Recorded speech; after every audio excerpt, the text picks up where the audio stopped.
coverage of the 2021 March Madness Fitness Challenge here at Anytime Fitness Matthews. I am your host, Louis Silvestri, and I am joined by Coach Jordyn. How are we doing today, Coach? I'm doing really well. How about this first round? The Sweet 16 is finally over, and it was a barn burner, wasn't it? Yeah, I mean, people really showed out that we did not expect. It was. There were a lot of people showing up, putting in some workouts that were very impressive. Just a few quick stats from that first round. Over 35,000 MEPs were earned by the teams in the Sweet 16 round. That averages out to almost 2,500 MEPs per team. There were some teams really cranking out some workouts, some exercises that really stepped up their game. Does any one of them come to mind? There's a couple of them. I mean, some like the beast mode, we didn't expect very much from them, but they definitely came in strong, and they gave the other team a pretty good run in. So unfortunately, they did not make it to the next level. However, they definitely surprised us with the amount of votes that they got. Absolutely, and there were more just like them. So let's just get to a quick recap of the Sweet 16 round, moving into the Elite 8 that has been set. We're actually into that round right now, so let's get started. Let's take a quick look over here in the Northwest Division. You'll see that the barbell vendors were able to very easily top the Purple Pride. They're going to be taking on the Dirty Deadlifters in the Elite 8 round over here. They made pretty quick work of the rise of the Fittens there. What do you think of those barbell vendors? They actually put in some pretty good MEPs so far. 47-24 was in the first round. The Dirty Deadlifters, 42-68. How do you see that matchup going here in the Elite 8? I mean, that's a pretty good matchup there, but what's really going to hit them is, are all four participants going to be, at the top, or is one going to bring them down? Because that's total MEPs, but it's not the average that keeps you going. That's true. That's true. That's a lot of MEPs in general.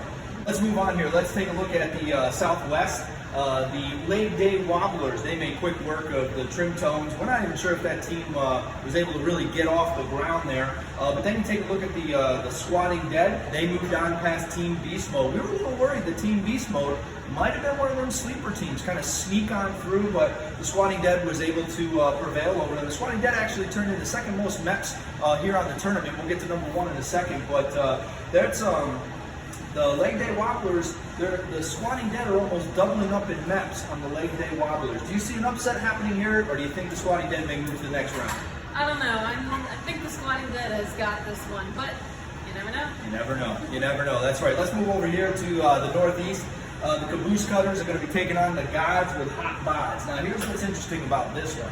The Caboose Cutters and the Gods with Hot Bods are only within 500 MEPs of each other, 500 to 600 MEPs of each other coming out of the Sweet 16. These two are pretty evenly matched, but there are some dedicated people on both teams. I think we're going to see strong performances here. This is a bracket to watch.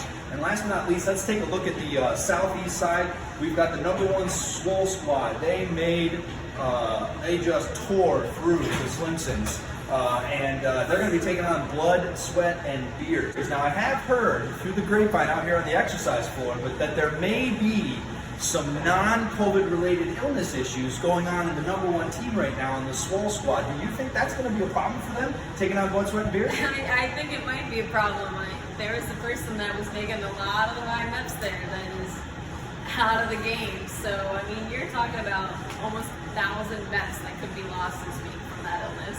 That could be a big hit to the Swole Squad. We're going to want to keep a look at that side of the brackets as well. All right, and there you have it. Coach Jordyn, do you see any upsets in the Final 8? I don't know. I mean, I think Blood, Sweat, and Beers could upset the Swole Squad, and if that happens, that's going to shock everybody. I know there's some people out there rooting for Gods with Hot Bods, but we'll have to see if they can take it to the Caboose Cutters, or if the Caboose Cutters. I think it'll be one to watch too, for sure. Well, that's a quick recap of the Elite 8. We hope you enjoyed it. We're having a blast here at the tournament. Come on down, check out the facility, meet some of the exercises. We're having a blast. We'll see you soon. Stay tuned for more, and be sure to subscribe to our YouTube page for regular updates and analysis. Have a great day.